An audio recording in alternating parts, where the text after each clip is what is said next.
Assalamualaikum warahmatullahi wabarakatuh.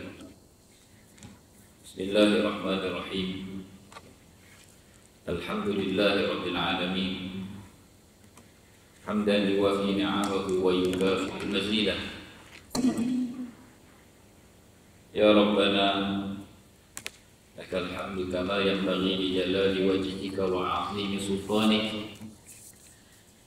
Allahumma salli ala sayyidina Muhammadin abdika wa nabiyyika wa rasulika an-nabiyil ummi wa ala alihi wa sahbihi wa barik wa sallim. Allahumma ighfir lana dhunubana wa liwalidina wa limashayikhina wa li jami'il muslimina wal muslimat bi rahmatika ya arhamar rahimin. Wa la haula wa la quwwata illa billah al-aliyyil azim al-azizil hakim. Wa ba'du, tuan wa puan hadirin sidang jemaah rahmatullah. Alhamdulillah kita bertemu lagi malam ini untuk kita teruskan perbincangan tentang tajuk cabang-cabang iman yang kita pun dah sebut dalam pertemuan kita. Maksud cabang iman itu adalah hasil daripada iman, buah daripada iman di dalam hati kita itu yang menumbuhkan kesan dan tindakan dalam diri seorang mukmin. Dan kalau yang dikatakan hasil atau buah itu ada senarainya dan perlu kita dapatkan dan hasilkan. Kita dah bincang banyak senarai. Hari ini kita ambil yang kita berhenti pada yang lepas, iaitulah cabang iman ataupun buah hasil iman dalam hati kita sebagai mukmin ini perlulah menghasilkan yang disebut sebagai mengingat dan mengiktiraf nikmat-nikmat Allah Ta'ala dan juga mensyukuri nikmat Allah. Jadi tanda sempurna iman seseorang mukmin itu salah satunya adalah perasaan syukurnya kepada Allah Subhanahu Wa Ta'ala di atas segala nikmat yang Allah Ta'ala kurniakan kepadanya. Dan Tuan Syekh menyebut beberapa hadis seperti biasa. Kita mulakan dulu firman Allah Ta'ala di dalam surah An-Nahl ayat yang ke-18. Wa in ta'uddu ni'matallahi la tuhsuha. Sekiranya kamu menghitung dan mengira nikmat-nikmat Allah yang kepada kita, nescaya kamu tidak akan mampu hitung, nescaya kamu tidak akan mampu untuk kira. Tentulah tuan, cukup untuk kita sebut bahawa tak mampu dikira ni, kita sebut tentang ambil nafas dan hembus nafas. Yang itu saja pun terbukti kita tak mampu kira. Sebab tak ada siapa pun kat hari ni yang dikira nafas keluar dengan nafas masuk berapa kali sehari. Jadi memang itu nikmat. Allah Ta'ala beri nikmat dapat kita sebut nafas dan kita dapat hembus nafas, itu satu nikmat yang terbukti kita tidak mampu kira. Lebih-lebih lagi nikmat yang bersifat zahir, harta, makanan, tempat tinggal, juga nikmat yang bersifat maknawi ataupun nikmat-nikmat batin, yang ketenangan jiwa, kelapangan fikiran. Juga nikmat yang besar adalah nikmat hidayah dan nikmat petunjuk yang Allah Ta'ala beri kepada kita melalui diutuskan baginda Rasulullah sallallahu alaihi wasallam. Jadi sebagai seorang mukmin menjadi tanggungjawab kita untuk kita ingat dan hitung nikmat-nikmat itu dan kita tunaikan tanggungjawab syukur kepada Allah. Dan Tuan Syekh bawa beberapa hadis. Ada sebahagian yang kita sudah baca.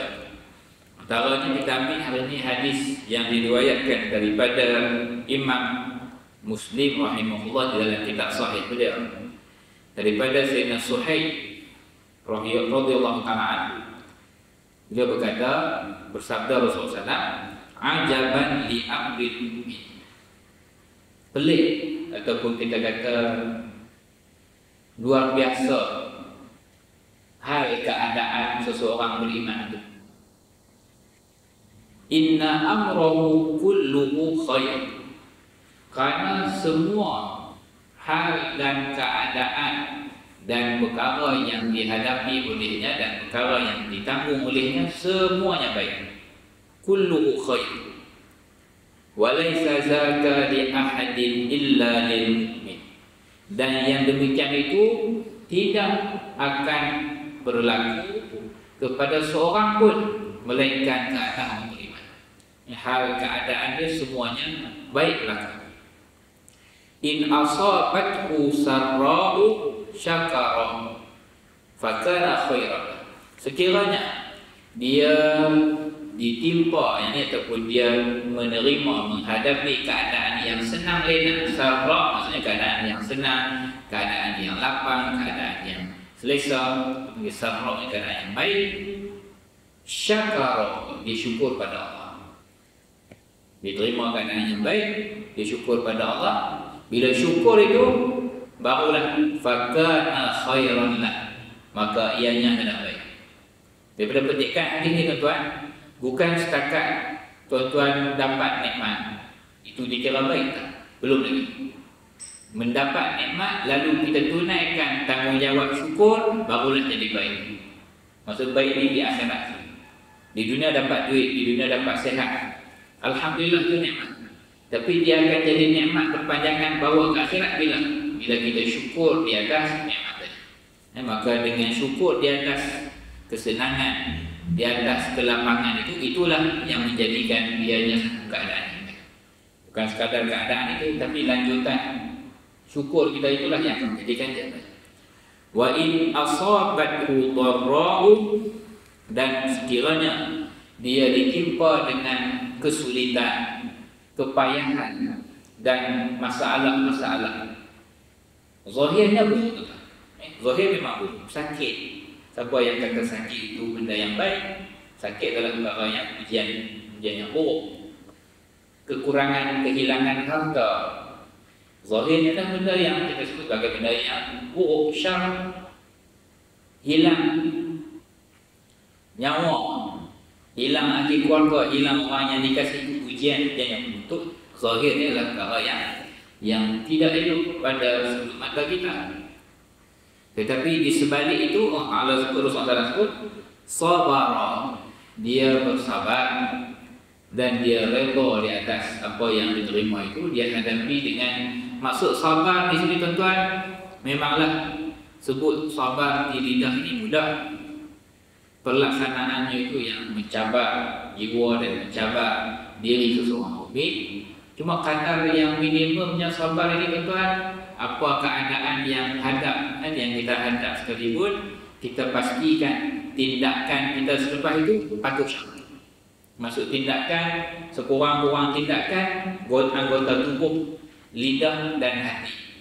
Kalau kita tengok tuan-tuan, dalam hadapi perkara yang buruk ini, perkara yang mencabar ini, kita kata ujian yang berat atau ujian yang berbentuk perkara yang kita sebut buruk lah.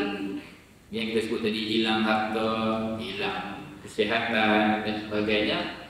Setidak-tidaknya dari segi tindakan jasad kita, jangan kita buat benda yang langgar syariat ketika itu. Lepas pada itu, lidah kita pula kita jaga jangan bercakap dengan perkara yang bercanggah ataupun melanggar hukum akal ketika itu. Sabar. Walaupun mungkin yang last sekali, yang peringkat hati itu lambat sikit. Nak boleh, orang kata apa, nak boleh terima, nak boleh tenang, nak boleh, orang kata apa, dia nak boleh adapt dengan, dia nak boleh serasi dengan keadaan ujian itu. Mungkin dalam peringkat hati itu awal-awal dia berat sikit, tapi kita tahan dan bertahan, kata apa, kita cuba untuk sampai ke peringkat last sekali, alhamdulillah aku terima. Kalau ini sebagai inilah bahagian yang tak memberi mana. Dan peringkat awal itu setidak-tidaknya lidah dan anggota tubuh badan tidak kita buat perkara yang melanggar syariat, pelanggaran syariat. Sebagai contoh dalam bab kematian orang yang dikasihi. Dalam hukum dibincangkan antara yang dilarang ialah perbuatan jahiliah. Orang jahiliah zaman sebelum daripada diutuskan Rasulullah itu, kalau kematian ahli keluarga terdekat, bukan setakat merantap, meraup, bahkan sampai tahap disebut mereka akan tepuk-tepuk tampak muka, koyak baju, merantap pemergian orang yang mereka kasih. Kemudian ucapan-ucapan yang keluar juga adalah ucapan-ucapan yang tentulah bila dah meraup, merantap, itulah ucapan yang buruk juga.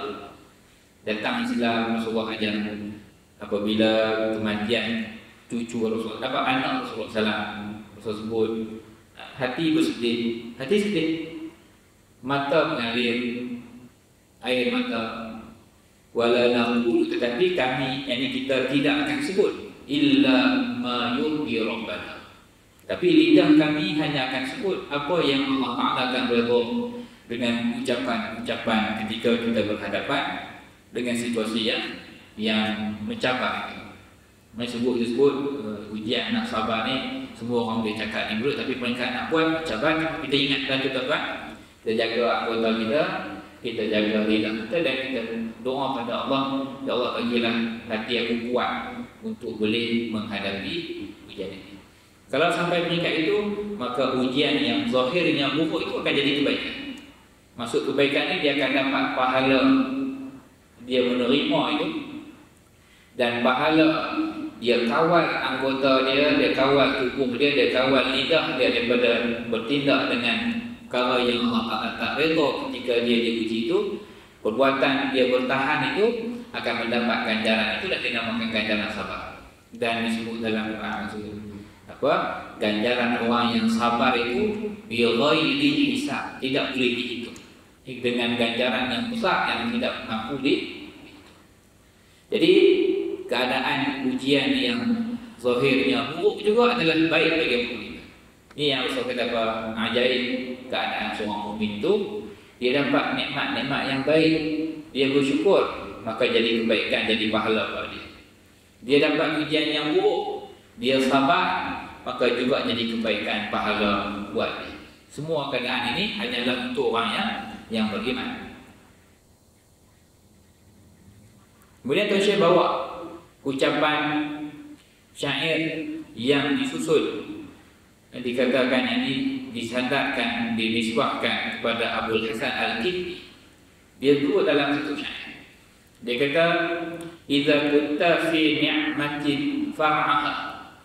Apabila kau berada dalam keadaan nikmat, kau berada dalam keadaan sedang menerima nikmat, far'aha, maka jagalah nikmat itu. Maka jagalah nikmat. Fa innal ma'asiya, karena sesungguhnya memaksiati Allah, ini melanggar perintah Allah, tuzilun ni'am, akan menghilangkan nikmat yang sedang kamu miliki dan sedang kamu hadapi. Kita sebut tuan-tuan tentang masalah melakukan maksiat di dalam nikmat yang Allah Ta'ala kurniakan. Ini adalah ciri utama yang menunjukkan seseorang tidak syukur dengan nikmat. Sebab tuan-tuan, dari segi definisi nikmat, definisi syukur, maksud syukur ialah yang definisi yang paling utama ni, menggunakan kebaikan-kebaikan kurniaan Allah itu pada jalan yang Allah redha. Itulah pengertian syukur yang paling tinggi.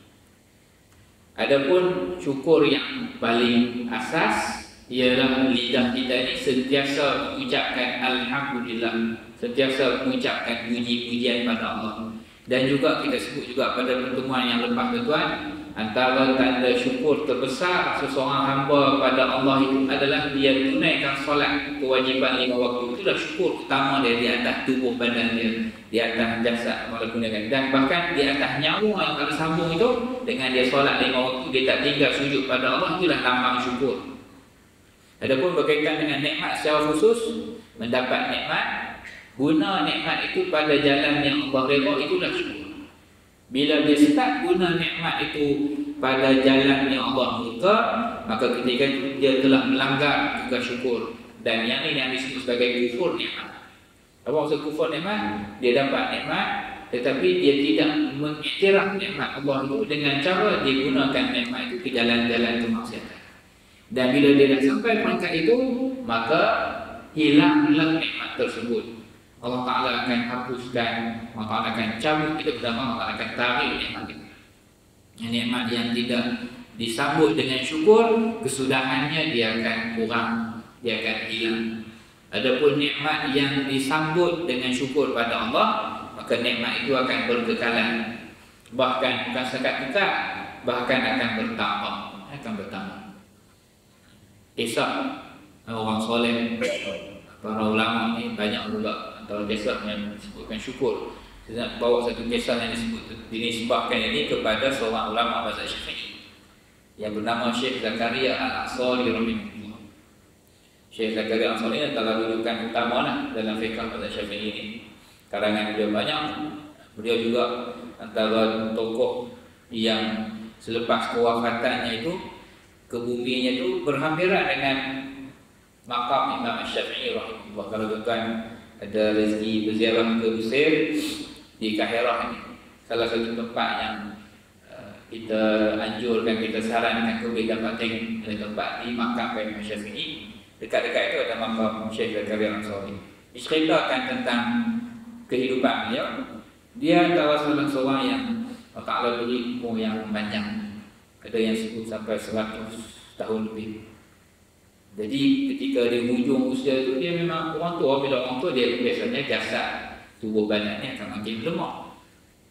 Cuma satu kemuliaan yang Allah beri pada dia, dikatakan setiap kali masuk waktu azan, setiap kali masuk waktu solat, kecergasan dia itu akan seakan-akan bukan macam orang tua. Dan dia boleh berdiri, dia boleh bangun, dia boleh solat dengan sempurna. Habis selesai dia tunaikan solat semua, dia balik jadi tak larat balik, jadi lemah balik, jadi sesuai dengan umur yang sahabat yang beritahu tu. Jadi orang tanya, Tuan Syekh, apa rahsia, apa di sebalik macam ni kami tengok masa tak solat nampak lemah, masuk saja waktu solat nampak gagah dan mampu.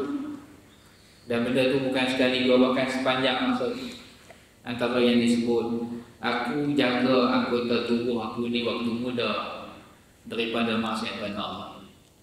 Masa aku sehat, masa aku kuat, masa aku muda, aku jaga anggota tubuh aku ni, aku syukur dengan nikmat tangan, nikmat badan, aku jaga daripada lakukan maksiat pada Allah.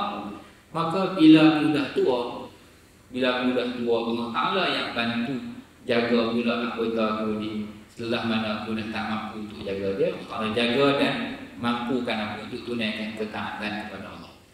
Jadi ini contoh yang kita sebut pengekalan nikmat. Allah kekalkan nikmat itu apabila seseorang hamba itu syukur, dan seseorang hamba itu gunakan nikmat kalau beri pada jalan yang Allah kasih dan Allah redha. Begitu juga nikmat harta yang kita tengok macam mana harta yang masuk secara yang halal, walaupun tidaklah banyak, ianya akan memberi manfaat, memberi keberkatan berbanding orang yang mendapat harta dengan jalan yang haram ataupun harta melalui jalan yang halal tetapi disalurkan, dibelanjakan pada jalan yang haram. Maka lama-lama disebabkan dia tidak bersyukur dengan nikmat Allah kurniakan itu, Allah akan tarik, Allah akan cabut dan letak nikmat itu. Itu yang kita paling bimbang di atas kecuaian kita dalam maksiat kita kepada Allah Ta'ala. Cuma bila diuji dengan maksiat, cepat-cepatlah kita istighfar dan mohon ampun pada Allah. Dan kalau kita ringkaskan keadaan kita ni tuan, sebagai manusia ni takkan lari ke depan. Satu keadaan yang nama dia keadaan sedang menerima nikmat. Maka keadaan sedang menerima nikmat, tugasnya syukur. Yang kedua yang kita sebut tadi, keadaan kalau tak dapat nikmat, boleh jadi keadaan kedua itulah kita sedang dapat ujian. Jadi sedang diuji dengan musibah dan juga perkara yang buruk. Ketika itu tugasnya ialah sabar. Yang ketiga, keadaan kita sedang taat pada Allah, maka tugasnya juga syukur, istiqamah dan syukur di atas nikmat boleh laksanakan ketaatan. Kalau tak taat, dia akan pergi keadaan yang keempat, itulah keadaan maksiat pada Allah. Bila keadaan sedang melakukan maksiat, tugasnya adalah mohon ampun, istighfar dan kembali kepada Allah. Empat inilah yang akan berlega-lega keadaan itu setiap masa. Takkanlah sedang dapat nikmat, ataupun sedang diuji, ataupun sedang taat, ataupun sedang melakukan maksiat kepada Allah. Setiap satu keadaan itu perlu kita sambut dengan tugasnya. Syukur dengan nikmat, sabar dengan ujian, syukur dengan taat, dan istighfar mohon ampun kepada Allah sekiranya diuji dengan kemaksiatan kepada Allah. Jadi itu saya kata, kerana maksiat akan menghilang dan menghapuskan nikmat-nikmat Allah kepada kita. Ada juga ucapan yang dibawa oleh Tuan Syekh kita seterusnya. Narik ucapan ini tuan. Tuan Syekh kita diberi hidayah, diberi taufik untuk bersyukur atas nikmat Allah. Kita dapat nikmat, kemudian Allah Ta'ala buka hati kita untuk bersyukur dengan nikmat itu. Juga adalah satu nikmat yang seterusnya. Ada setengah orang dia dapat nikmat, tak ingat langsung pemberi nikmat, bahkan tak syukur, maka itu tidak dikira kebaikan. Adapun orang yang menerima nikmat, mendapat nikmat pada Allah, lalu dia syukur, dia sedang berada pada nikmat yang berikutnya. Asyukru ni'matu wa syukru ala ni'ami ni'matu. Syukur itu satu nikmat. Syukur di atas nikmat Allah itu adalah satu nikmat yang lain pula. Maksudnya orang mukmin yang bersyukur, dia berada di atas nikmat, di atas nikmat. Satu, dia dapat nikmat menerima harta, menerima kesihatan, itu satu nikmat. Dia bersyukur pula di atas nikmat itu satu nikmat kemuliaan yang lain pada Allah, daripada Allah keadaan dia. Sebenarnya sedang orang kata apa, nikmat itu semakin bertambah ke atas dirinya. Ila alla yatanaha syukru ila qarari, sehinggalah tidak berhenti syukur-syukurnya itu sehingga lekat. Tuan-tuan, sebab tu antara dari segi amal yang kita sebut tadi, sekurang-kurang syukur kita ni ialah di lidah. Ucapan alhamdulillah itu segala puji bagi Allah di atas nikmat yang Allah kurnia. Yang keduanya kita sebut juga yang sebelum ini, syukur secara umum harian. Syukur secara umum pada Allah harian ini dengan kita tunaikan kewajipan, khususnya kewajipan solat 5 waktu. Itu syukur secara umum pada Allah di atas semua nikmat, nikmat tubuh badan, nikmat jasad. Dan yang ketiga, nikmat yang khusus melibatkan nikmat-nikmat tertentu. Cuma dari segi lidah tu tuan-tuan, sekurangnya kita ucap alhamdulillah lah. Ada beberapa zikir pagi dan petang yang berkaitan dengan syukur dengan lafaz-lafaz tahmid, lafaz pujian tertentu. Antaranya lafaz Ya Rabbana lakal hamdu kama yanbaghi li jalali wajhika wa 'azimi sultanik, itu juga salah satu zikir. Wahai Tuhan kami, ya Rabbana lakal hamdu, bagimu segala pujian. Lakal hamdu kama yanbaghi li jalali wajhika, segala bagimu segala puji-pujian yang selayaknya dengan keagungan. Itu contoh lafaz pujian yang indahlah, lafaz-lafaz yang ada sampai dalam hadis. Pujian-pujian ini, ya Rabbi lakal hamdu kama yanbaghi li jalali wajhika wa 'azimi sultan, dan sesuailah selayaknya puji-pujian yang selayaknya dengan keagungan kerajaan dan kekuasaan. Banyaklah tuan-tuan, yang pentingnya kita perbanyakkan di lidah kita itu lafaz puji kepada Allah Subhanahu wa taala. Jadi beberapa syair lagi juga disebut oleh Tuan Syekh, cuma kita selit sedikit petikan daripada karangan Al-Imam Al-Ghazali rahimahullah yang diringkaskan oleh Syekh Al-Qasimi rahimahullah, bahagian syukur. Tuan Syekh sebut tentang, ketahuilah, saya sebut tentang, saya baca terjemah terus, ketahuilah oleh Allah Ta'ala sebut tentang syukur ini diiringi dengan, ataupun dia selain sebutan tentang perintah syukur ini serentak dengan perintah zikir. Sebagai seorang mukmin, Allah Taala perintahkan juga kita untuk sentiasa ingat dan berzikir pada Allah. Cumanya perintah syukur itu dia serentak. Selepas sebut tentang zikir, disebut pula tentang syukur pada Allah. Sebagaimana yang Allah Taala firmankan di dalam surah Al-Baqarah, "Fadhkuruni adhkurkum."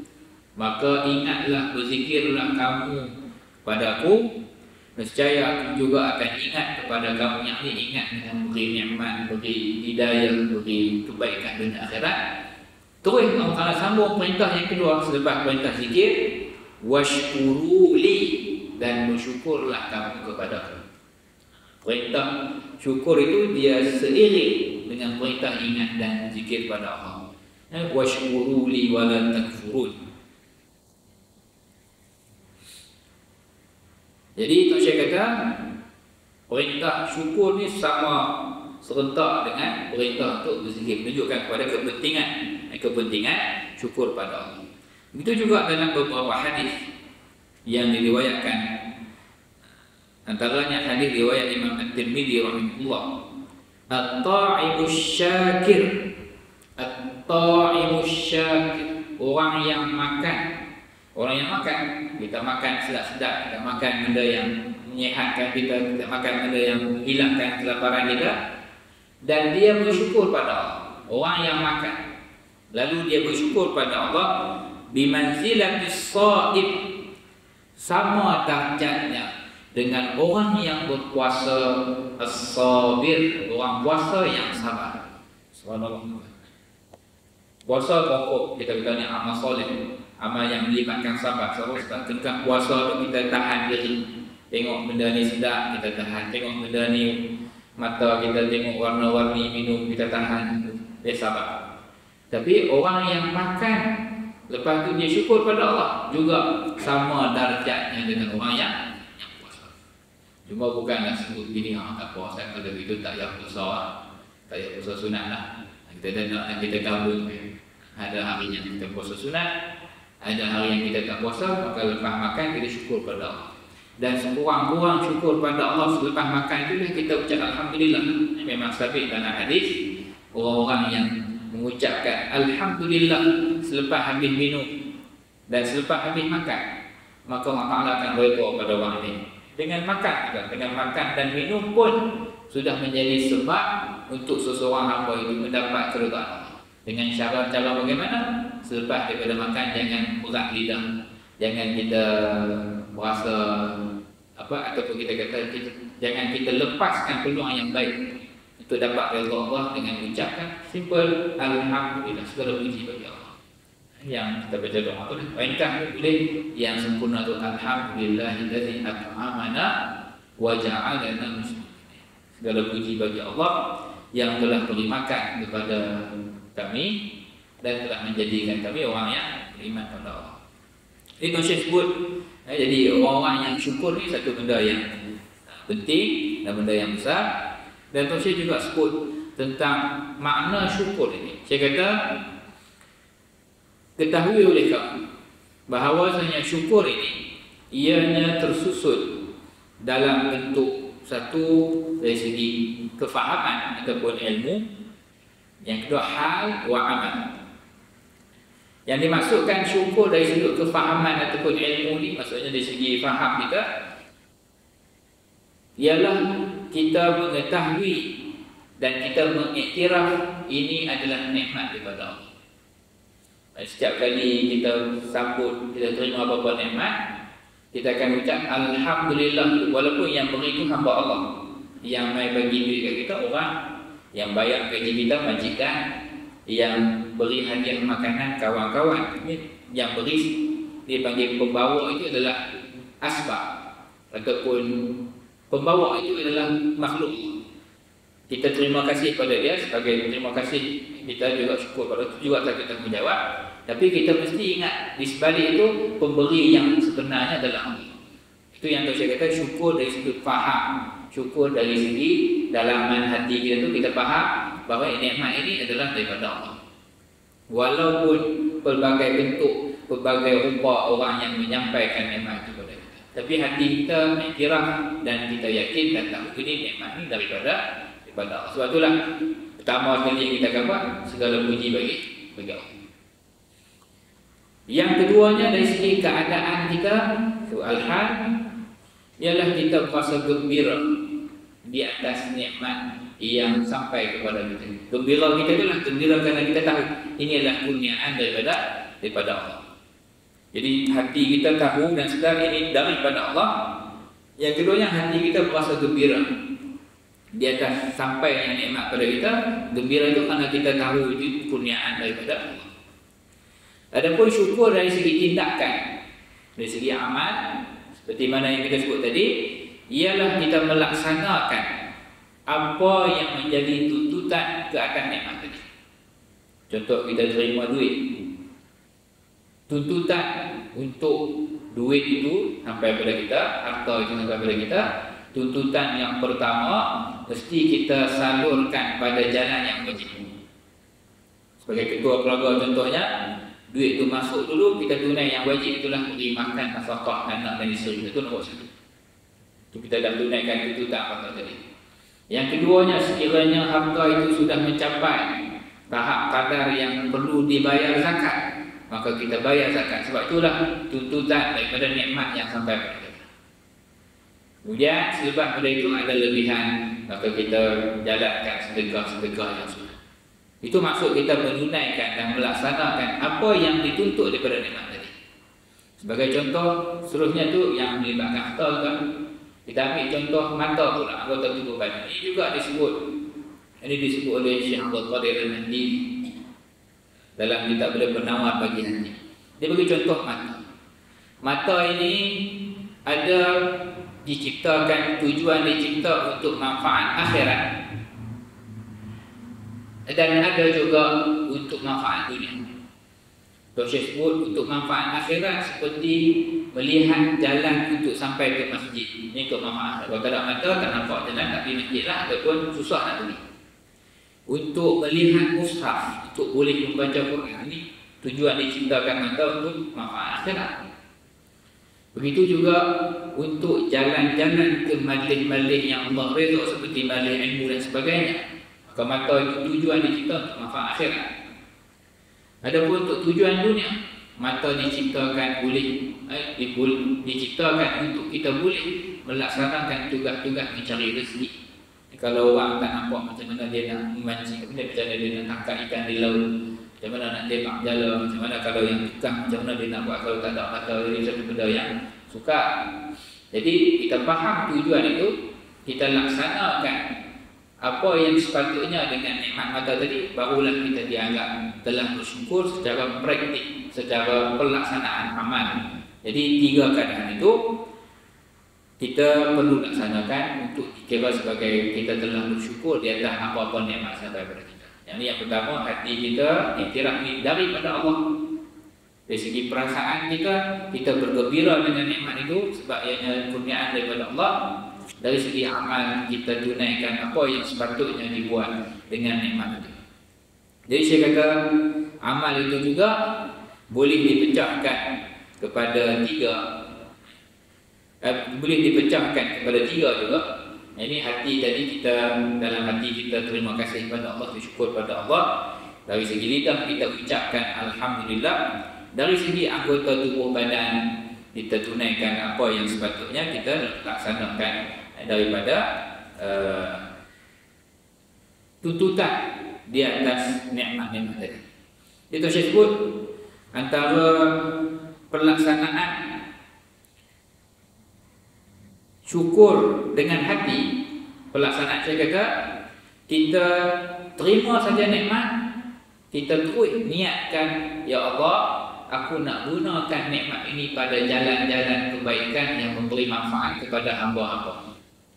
Tuan-tuan, niat pun dapat pahala. Maksudnya dah sampai saja terima nikmat tadi, terus dalam hati simpan contoh kita hari terima gaji. Terima gaji terus kita niat, ya Allah, dengan nikmat hari ini yang terima bayaran, aku niat dapat tunaikan hak-hak kepada orang tanggungan aku, dan ada rezeki aku nak gunakan untuk jalan-jalan yang Allah redha. Itu niat dengan hati ketika terima nikmat. Adapun dengan lisan, kita menzahirkan syukur pada Allah Ta'ala dengan ucapan tahmid Alhamdulillah dan juga zikir-zikir yang memuji Allah, maka itu juga dikira sebagai syukur. Syukur dengan lidah. Adapun syukur dengan anggota tubuh badan, kita menggunakan nikmat tadi pada jalan-jalan ketaatan, dan kita elak sungguh-sungguh daripada menggunakan nikmat yang kita terima itu, daripada kita guna untuk bantu kita melakukan kemaksiatan kepada Allah. Jadi kita elakkan daripada menggunakan nikmat-nikmat itu pada jalan yang mendatangkan kemurkaan Allah. Jadi itulah tuan, dari segi uraian secara ringkas maksud syukur, jalan-jalan untuk kita tunaikan tugas syukur, supaya dengan kita melaksanakan tugas syukur itu sebagaimana yang kita sebut tadi, menunjukkan kepada itulah hasil sebagai seorang pejabat. Ya, itu juga salah satu amalan. Kita terima nikmat di sisi kita pada Syafi'i ikut manapun, sujud syukur itu mesti dalam keadaan yang sama macam kita solat. Ini mestilah kita sempurna bersuci, mesti kita tutup aurat. Maka bila kita dalam keadaan itu, kita turun sujud syukur lah, tak perlu tunggu. Adapun saya kita belum dalam keadaan, walaupun kita baru terima nikmat, kita bersegera lah untuk dapatkan itu, kemudian kita tutup aurat semua. Itu juga salah satu tanda syukur kita di atas nikmat Allah. Tapi kalau kita tak mampu yang itu pun, sekurang-kurangnya di lidah kita tidak tangguh untuk mengucapkan puji-pujian pada Allah Subhanahu Wa Taala. Yang sujud syukur itu tambahan yang baik, yang biasa kita boleh laksanakan. Jadi tuan-tuan, 3 cara tadi, dengan hati kita niatkan terima saja nikmat, dengan aku nak guna nikmat ini untuk jalan kebaikan. Walaupun belum buat lagi. Bila lidah pula kita ucapkan puji-pujian pada Allah. Kemudian dari segi tindakan, kita mula guna nikmat itu pada jalan-jalan yang Allah Ta'ala redha. Maka dia akan jadi orang yang berada pada derajat hamba-hamba Allah yang bersyukur. Dan kedudukan hamba Allah yang bersyukur dia cukup.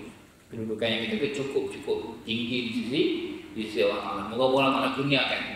Moga-moga Allah Ta'ala terima kita dan masukkan kita dalam golongan hamba-hamba Allah yang ini tanda orang yang beriman. Dan yang lebih penting, dia akan menjadikan nikmat yang kita sedang berada itu akan berkekalan, dan lebih besar lagi dia akan bertambah. Maksud kekal itu kan, nikmat itu akan bawa kebaikan sampai ke alam kubur, nikmat itu akan bawa kebaikan sampai ke akhirat kelak. Jadi itu yang sekadar yang kita dapat petik daripada karangan Al-Imam Al-Ghazali rahimahullah. Saya sebut juga lah satu bahagian. Minit lagi kita ni. Saya tengok belajar 9 minit lagi. Saya sebut sikit.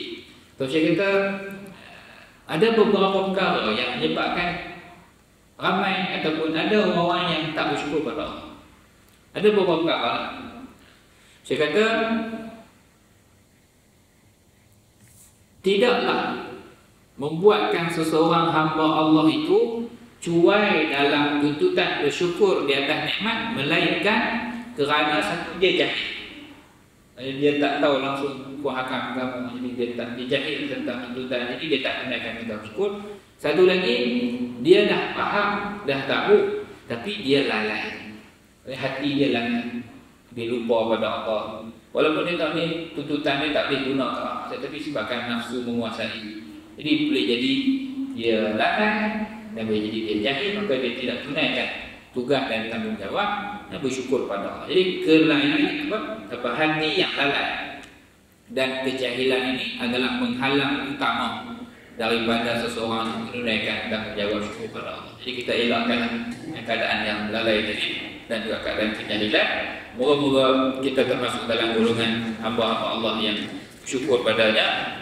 InsyaAllah tuan, pertemuan yang akan datang kita akan sambung cabang iman yang seterusnya, cabang menjaga lidah dan lisan daripada perkara yang tidak bermanfaat dan tidak memberi kebaikan dunia dan akhirat. Aqulu qawli hadza wa astaghfirullahal azim li wa lakum wa sallallahu ala sayyidina Muhammad wa ala alihi wa sahbihi wa sallam. Alhamdulillahirabbil alamin. Jazakumullahu khairan. Wassalamu alaikum warahmatullahi wabarakatuh. Terima kasih tuan.